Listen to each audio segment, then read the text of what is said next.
Have you ever, been looking at a grocery list or maybe just enjoying a glass of wine and you see that list of ingredients? Oh, yeah, And some of them sound more like they belong in a lab than in your food. for sure. They're everywhere doing all this essential work, but most of us have no idea what they actually are. So today we're going to do a deep dive into one of the most common and maybe one of the most misunderstood players on that list, potassium sorbate. It really is. I mean, it's the definition of a silent guardian in our food Right. and in a lot of other products, too. Right. So our mission today is to get past that, that chemical-sounding name and just give you the straight-up facts, what it is, why it's so critical for, well, global logistics, and why all the big regulatory bodies say it's safe. Okay, so let's start at the beginning. Chemically, it sounds complex, but your sources actually break it down pretty simply. They do, yeah. Potassium sorbate is, technically it's a salt. It's made when sorbic acid reacts with potassium hydroxide. Sorbic acid, that's the key part. That's the key part. But honestly, what it's called is less important than what it does. And what it does is it's basically the industry's go-to solution for controlling microbial life. Molds, yeasts, that kind of thing. We hear the word preservative all the time and just think, keeps food from going bad. But let's get a little more technical. How does it actually work? Because it's not just killing everything, right? No, and that's what's so fascinating. It's incredibly precise. It doesn't just, kill bacteria or mold spores on contact. Instead, it selectively targets their own internal machinery. How does it do that? It inhibits their enzymes, and it disrupts their cell membranes. So you could think of it like a targeted paralysis on a biochemical level. It stops them from being able to replicate their DNA. So it just stops them from growing and reproducing? Dead in their tracks. Exactly. Okay, that's a really key distinction. Preventing replication versus just killing them. That must mean they don't have to use huge amounts of it. That's the whole point. You just need enough to keep the product stable over time. And that stability, that's where the whole conversation about logistics and sustainability really begins. Right. I mean, this is where we get past the ingredient label and look at the huge picture. When people ask, why do we even need this stuff? The answer is, it's the backbone of modern global commerce. So give me an example. What does this invisible shield actually make possible? Okay, let's talk shelf life and waste. So you have a dairy product, maybe some cheese. Naturally, it spoils in, 3 to 5 days? If you're lucky. Right. So distributing that beyond, say, a 100-mile radius is almost impossible without really expensive high-energy methods. Yeah. Aggressive refrigeration, high-heat pasteurization, things like that. Okay. Potassium sorbate, when it's used correctly, can take that 3-day shelf life and stretch it to 3 weeks, sometimes even months, and with almost no change to the flavor or the quality. So it's not just a safety thing, it's an efficiency thing. It cuts down on energy costs for transportation, which means products can get to you cheaper. And it directly connects to reducing food waste. Less spoilage on the truck, less spoilage on the grocery store shelf, and less waste in your fridge at home. It's really an unsung hero of the modern supply chain. Let's shift a little because your sources suggest it's not just about longevity. It also plays a big part in just consumer appeal. That's absolutely right. I mean, fighting mold is job number one. But picture a bottle of wine or maybe a fancy fruit juice. If yeast or mold starts to grow in there, you see it almost immediately. It gets cloudy or the color changes. Right, the texture can change. Potassium sorbate prevents all of that aesthetic decay. It's protecting the product, yes, but it's also making sure that when you buy it, it looks and tastes exactly like it's supposed to. So it's protecting the integrity of the product from the factory all the way to my kitchen counter. Precisely. For something like cheese, where the visual look is so important, it's just critical. Okay, so this is where it gets really interesting for me. Where does it hide? We know the food list is huge. Cheeses, baked goods, juices, wines. But where else are we going to spot this ingredient?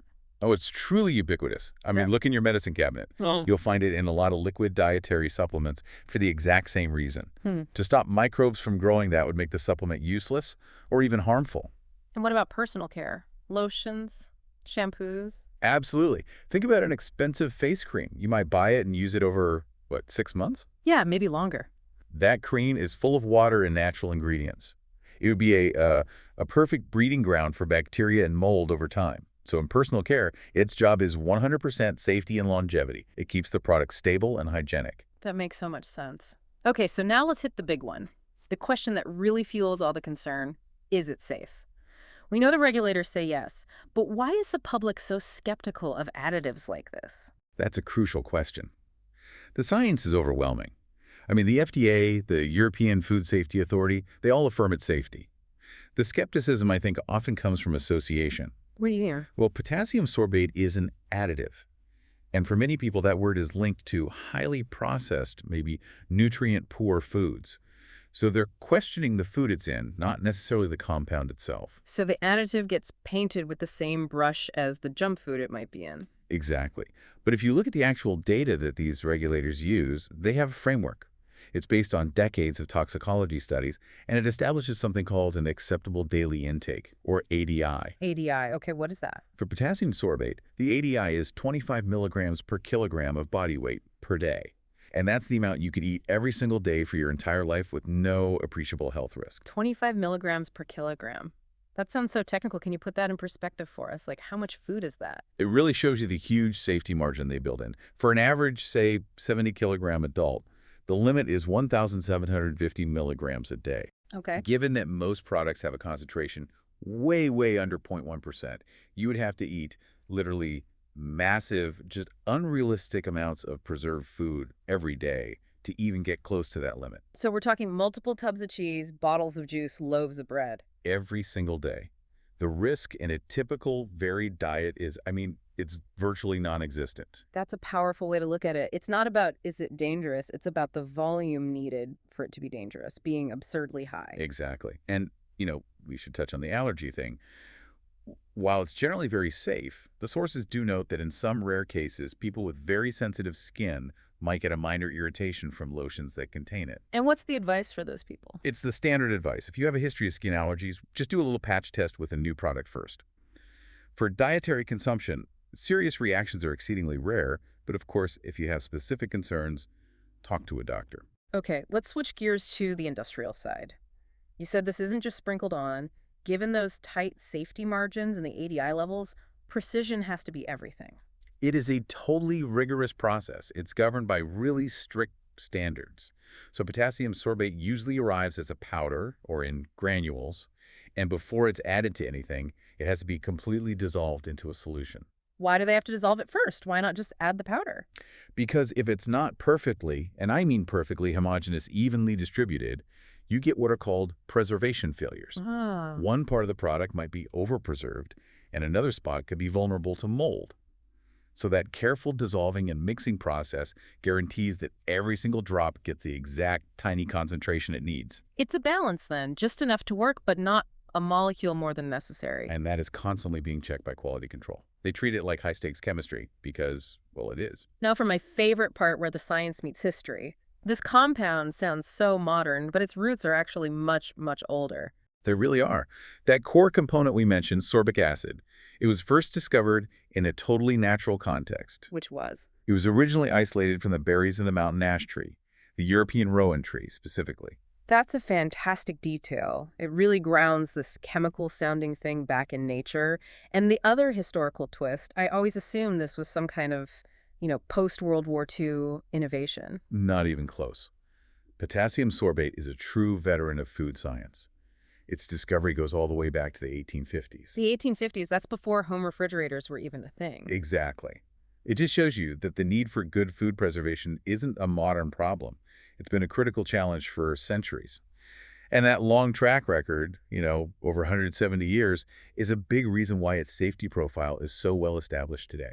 So, to synthesize this whole deep dive, potassium sorbate is so much more than just a tricky word on an ingredient list. It's this indispensable, highly studied, historically proven tool. It's a quiet enabler that makes our global logistics possible, cuts down on food waste, and keeps everything from our cheese to our shampoo safe. And that really is the key takeaway. The next time you spot that ingredient, on your juice or a cosmetic label, just recognize it for what it is. It's this little reminder of the fascinating intersection between dedicated food science, stretching all the way back to a berry in the 1850s, and the smooth running of our modern lives. And knowing the data empowers you to make an informed decision. Exactly. It helps you move past that vague fear and just embrace the knowledge, that interplay between nature, history, and high-precision chemistry. It's always worth observing.